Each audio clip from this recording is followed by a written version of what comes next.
ദുർഘടമായ പ്രദേശങ്ങളിൽ അടിയന്തരമായി പണിയുന്ന പാലമാണ് ബെയ്ലി പാലം. ദുരന്ത നിവാരണത്തിനും സൈനിക ആവശ്യങ്ങൾക്കുമാണ് ഇത്തരം പാലം നിർമ്മിക്കുക. പാലത്തിന്റെ ചെറിയ ഭാഗങ്ങൾ പ്രദേശത്ത് എത്തിച്ചതിനു ശേഷം കൂട്ടിച്ചേർക്കുന്നു. ചെറിയ ചെറിയ ഭാഗങ്ങൾ ഒരിടത്തുനിന്ന് മറ്റൊരിടത്തേക്ക് കൊണ്ടുപോകാമെന്നതാണ് പ്രത്യേകത. ഏറ്റവും വലിയ പാലം പോലും 6 പേർ ചേർന്ന് കൊണ്ടുപോകാൻ സാധിക്കും. പാലത്തിന് 3 പ്രധാന ഭാഗങ്ങൾ: നടപ്പാതയും കൈവരികളും വലിയ തൂണുകളിൽ ഘടിപ്പിക്കുന്ന നീളൻ കമ്പികളും. ക്ലാമ്പുകൾ ഉപയോഗിച്ച് ഭാഗങ്ങളെ യോജിപ്പിക്കുന്നു. പാലം നിർമ്മിക്കാൻ ക്രെയിനോ മറ്റ് സംവിധാനങ്ങളോ വേണ്ട. മരങ്ങളും ഇരുമ്പും ഉപയോഗിച്ചാണ് ആദ്യകാലത്ത് പാലം നിർമ്മിച്ചത്. ട്രക്കുകളും ടാങ്കുകളും കയറാൻ കഴിയും വിധം കരുത്തുണ്ടാകും ഈ താൽക്കാലിക പാലത്തിന്.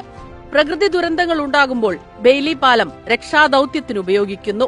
കേരളത്തിൽ പത്തനംതിട്ട ജില്ലയിൽ പമ്പാ നദിക്ക് കുറുകെയുള്ള റാന്നി പാലം തകർന്നപ്പോഴും 2017 MC റോഡിൽ കൊല്ലം പത്തനംതിട്ട ജില്ലകളെ ബന്ധിപ്പിക്കുന്ന ഏനാത്ത് പാലം തകർന്നപ്പോഴും കരസേന താൽക്കാലികമായി ബെയ്ലി പാലം നിർമ്മിച്ചിരുന്നു.